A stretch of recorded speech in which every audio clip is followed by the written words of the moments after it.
Number 5, rethink what you eat and drink.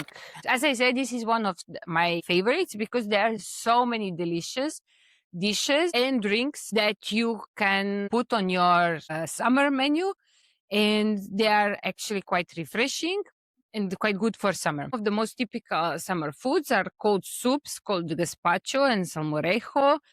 There are salads. There is jamon with melon, with sugar melon. Beside the sugar melon, I also like watermelon a lot. They basically, these fruits contain a lot of water, so they are good for hydration. And if you cool them down in the fridge for a couple of hours before eating, they are really, really refreshing. Another thing that I recommend is to avoid alcohol, especially midday, because it's a diuretic. It can cause you to dehydrate quite quickly. Instead of hot coffee, you could also take café con hielo. Basically, it's a cold coffee that is very refreshing. This you can ask in any bar. They will bring you a cup of coffee and on the side a glass with ice. And then you basically should pour coffee over the ice. A very obvious advice would be to drink a lot of water, a lot of liquids, but you should also be aware that you are losing the minerals with sweating, and you also need to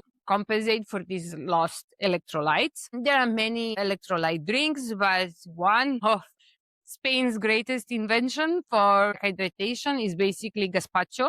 This cold soup that I mentioned earlier is basically isotonic drink. You're supposed to drink it very cold. And besides being a good drink for hydration in summer, it's also very refreshing. Try these drinks and foods and let me know what you think.